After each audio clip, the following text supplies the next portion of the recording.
भारत के भगवान और भारत के महापुरुषों का कैसा अद्भुत प्रसंग आज हम लोग सुनने जा रहे हैं। ये प्रसंग उनकी महानता को दर्शाता है। जी हाँ, भगवान की महानता भी और संत की महानता भी। जब ऋषि दुर्वासा जी ने भगवान श्री कृष्ण की परीक्षा ली, ऐसी परीक्षा की कोई साधारण मनुष्य होता तो शायद अपनी निष्ठा से विचलित हो जाता। तो आइए इस अद्भुत प्रसंग का श्रवण करते हैं। आज पूरी द्वारिका नगरी चुप्पी साधे सिमट कर खड़ी थी। चारों ओर घोर निस्तब्धता, समूचे वातावरण में भय की तरंगे। जैसे ज्वालामुखी के समीप खड़ा कोई उसके फटने के भय से आशंकित और आतंकित हो। परंतु क्यों, कारण क्या है? क्रोध के अंगारे बरसाते हुए अत्यंत उग्र रूप में ऋषि दुर्वासा का द्वारिका में आगमन हुआ है। उनकी रक्त रंजित सुर्ख आंखें जिधर का रुख करती, वहीं एक सरसराहट और कपकपाहट दौड़ पड़ती। अपनी तनी हुई भ्रुकुटियां और रक्ताभ चेहरा लिए ऋषि राजमहल की ओर चल दिए। उधर द्वारिका का कण कण इस विचार से सहम उठा कि कहीं आज हमारे द्वारिकाधीश, हमारे प्यारे प्रभु श्री कृष्ण पर कोई बिजली न गिर जाए। कहीं महर्षि अपने क्रोध के दहकते अंगारों की वर्षा उन पर न कर दें। हाय रे हमारे कन्हैया। ये दृश्य तो था नगर का, लेकिन अब राजमहल के दृश्य पे चलते हैं। बेचारे द्वारपाल और मंत्रीजन भरसक कोशिशों के बावजूद भी अपनी टांगों की लड़खड़ाहट रोक नहीं पा रहे थे। न जाने महर्षि के प्रकोप की वेदी पर आज कौन बलि चढ़ेगा, यही सोचकर उनकी आत्मा तक कांप रही थी। पर ऐसे में भी कोई था जो मुस्कुरा रहा था, चिंता और भय से अछूता था। ये थे द्वारिकाधीश श्री कृष्ण कन्हैया। ये अपने कोमल हाथों से ऋषि दुर्वासा के चरण पखार रहे थे, यानी उनके चरणों को धो रहे थे। इनके होठों पर एक निश्चल मुस्कान थी। कन्हैया के आंखों में भाव अश्रु, हृदय में प्रेम का लहराता सागर। परंतु आज तो ऋषिवर की क्रोध ज्वालाएं इतनी प्रखर थीं कि न तो भाव अश्रु उन्हें ठंडे कर पा रहे थे और न ही प्रेम का असीम सिंधु यह कन्हैया की मुस्कान, जो बेहद मनमोहनी है, चितचोरनी है, जिस पर पूरा ब्रह्मांड बलिहारी है, वह तक भी महर्षि के सामने बेअसर हो रही थी। दुर्वासा जी की कठोर मुद्रा में तिनका भर भी नरमी का कोई संकेत नहीं दिख रहा था। अब जब न प्रेम से, न सेवा से, न आतिथ्य से किसी भी तरह से महर्षि का क्रोध शांत होता दिखाई नहीं दिया, तब श्री कृष्ण अपने दोनों हाथों को जोड़कर महर्षि के सामने विनीत स्वर में बोले, आज्ञा दे ऋषिवर, क्या आज्ञा है मेरे लिए? महर्षि दुर्वासा ने मानो आग उगलते हुए कड़ी वाणी में आदेश दिया, हमारे लिए खीर लाई जाए। उबलती हुई, खौलती हुई खीर, समझ गए? खौलती हुई। आज्ञा का उसी क्षण पालन किया गया। खीर लाई गई, आज्ञानुसार बिल्कुल उबलती हुई, इस कदर उबलती कि उसकी भाप से कक्ष का तापमान बढ़ गया। महर्षि दुर्वासा ने तीक्ष्ण दृष्टि से, यानी अपनी तीखी आंखों से खीर की ओर देखा। खीर के पात्र को नजदीक लाकर उसे चखा भर और फिर वही जूठी खीर श्री कृष्ण की ओर सरका दी। उसके बाद खीर की तरह ही दहकता हुआ एक आदेश दिया, लो कृष्ण, इस खीर का अपने अंग प्रत्यंग पर लेपन कर लो।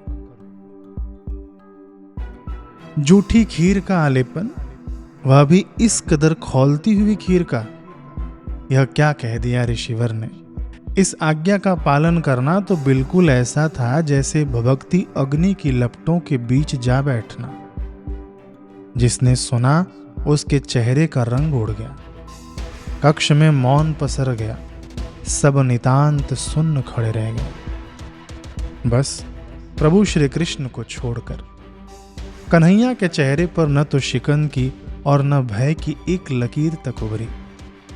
मन में कहीं कोई विचार या द्वंद्व नहीं, बल्कि जैसे ही आज्ञा मिली वे तुरंत आगे बढ़े और खीर का पात्र अपने दोनों हाथों में उठा लिया।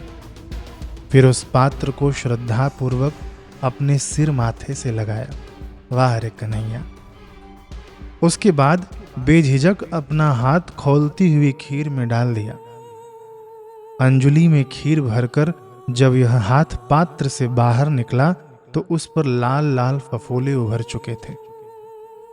यह पीड़ादायक दृश्य देखकर सारा राजमहल मूक स्वर में चीख उठा। सभी में एक दर्द भरी टीस सांप की तरह रेंगती हुई दौड़ गई। पर श्री कृष्ण हैं कि अब भी मुस्कुरा रहे हैं, मानो उबलती खीर का नहीं चंदन का लेप करने जा रहे हों। उन्होंने सबसे पहले अंजलि में भरी खीर को आदर पूर्वक त्रिपुंड की तरह अपने ओजस्वी माथे पर लगाया। फिर उसी धैर्यशीलता के साथ चेहरे पर मधुर मुस्कान लिए वे ऋषि आज्ञा का पालन करते चले गए। पहले माथे पर लगाया, फिर कपोलों पर, गर्दन पर, कंधों पर, वक्षस्थल पर, पीठ पर, जंघाओं पर, पिंडलियों पर, पांव पर, सारे शरीर पर तपती हुई खीर का लेपन कर लिया। जहां जहां खीर लगी वहां वहां एक साथ कई फफोले फूट पड़े। देखते ही देखते सारे शरीर पर लाल फफोलों की परत उभर आई। अब श्री कृष्ण के अंग अंग से खीर टपक रही थी।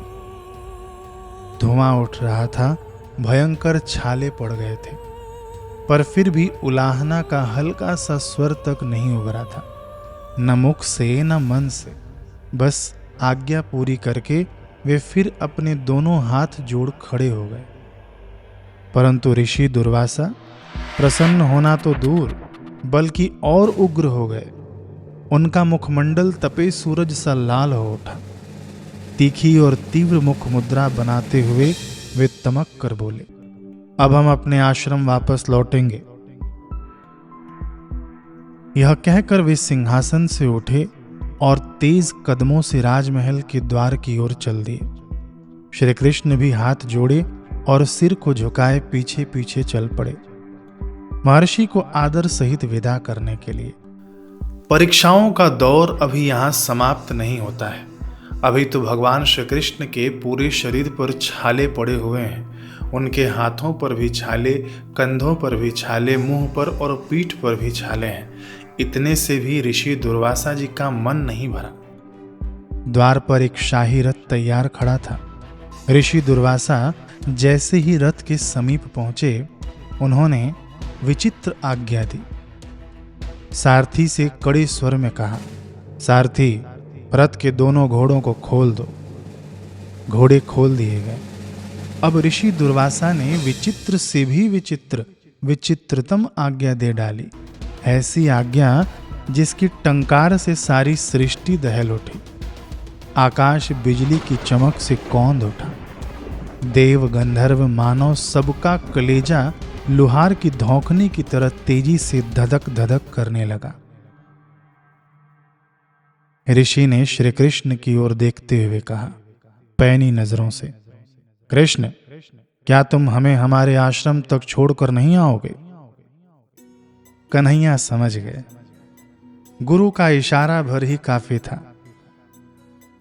वे शीघ्रता से रथ के समीप पहुंचे और रथ की बांक को अपने दोनों हाथों से उठा लिया। फिर आहिस्ता से अपने नेत्रों का रुख रानी रुक्मणी की ओर किया, क्योंकि घोड़े तो दो थे ना, भगवान अकेले कैसे खींचते। तो रुक्मणी जी की ओर अपने नेत्रों का रुख किया। रुक्मणी जी भी समझ गई, जैसे वे पहले से ही तैयार खड़ी थीं। संकेत मिलते ही उन्होंने भी बांक के नीचे अपने कमसीन कंधे लगा दिए। दोनों श्री कृष्ण और रुक्मणी जी घोड़ों की जगह रथ में जुट गए। फिर विनयपूर्ण स्वर में ऋषि दुर्वासा जी से रथ पर आरूढ़ होने का निवेदन किया। महर्षि उसी कठोर मुद्रा में रथ पर चढ़ गए। कैसा अजीबो गरीब दृश्य है, जो संपूर्ण जगत का नियामक है ब्रह्मांड का नायक है, जिसके इशारे भर से सारी सृष्टि चलायमान है, आज वह स्वयं एक रथ को चलाने के लिए घोड़ों के स्थान पर जुटा हुआ है। यह देखकर एक पल के लिए तो सारी कायनात भी कराह उठी। पर इधर ऋषि हैं कि कहीं कोई सहानुभूति नहीं बरत रहे, ज्यों के त्यों तन कर खड़े रहे।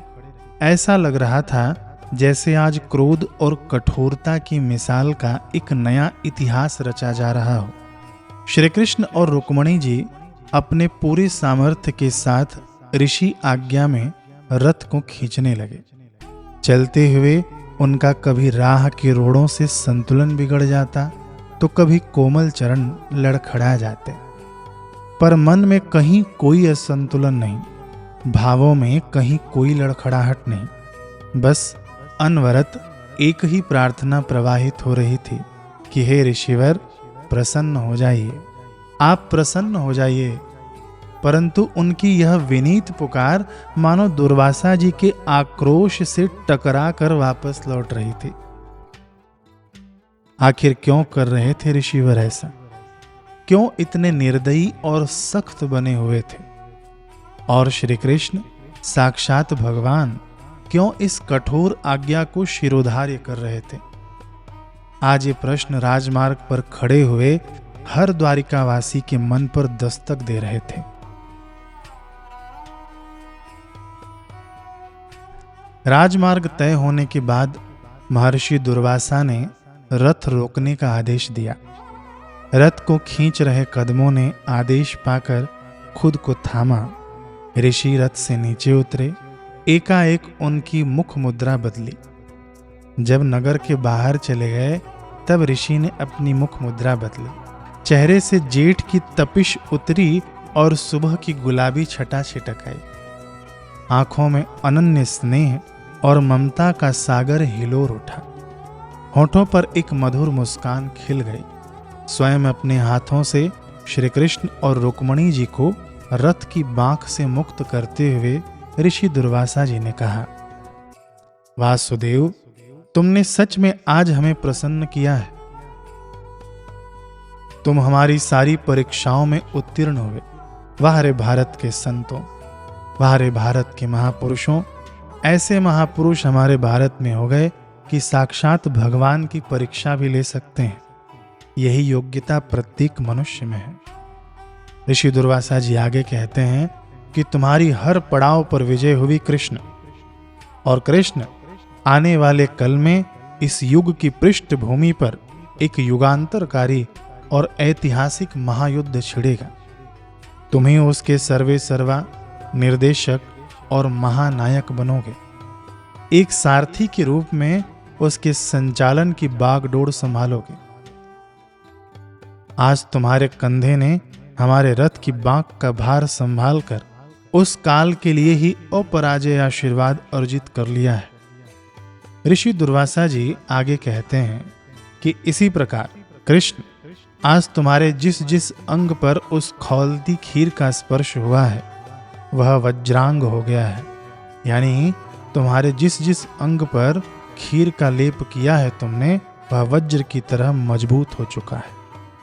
क्योंकि वह कोई साधारण खीर नहीं थी, बल्कि वज्र लेप था। अब समस्त ब्रह्मांड में ऐसा कोई अस्त्र शस्त्र नहीं जो तुम्हारे इस साकार स्वरूप को भेद सके। पर लीलाधारी, शायद तुम जानबूझकर एक चूक कर गए। अपने तलवों पर खीर का लेपन क्यों नहीं किया? क्यों अपने तलवों को इस रक्षा कवच से वंचित रहने दिया? इतना कहकर ऋषि दुर्वासा अपने आश्रम की ओर प्रस्थान कर गए।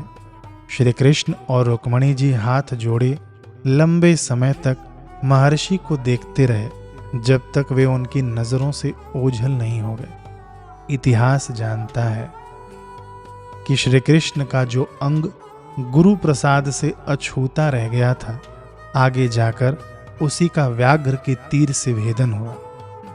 वही श्री कृष्ण के प्रयाण का कारण बना, स्वधाम गमन का कारण बना।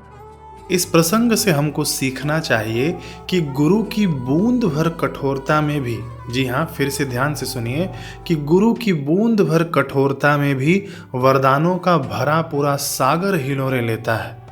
परंतु इस कठोरता में से वरदान प्राप्त करने के लिए शिष्य को यह दृढ़ विश्वास होना चाहिए कि मेरे गुरुदेव सर्वदा मेरा मंगल करने वाले हैं। बाकी आप लोगों ने इस कथा प्रसंग से क्या सीख ली, ये कमेंट के माध्यम से जरूर बताइएगा। मिलते हैं हम लोग अगले वीडियो में। हरे कृष्ण।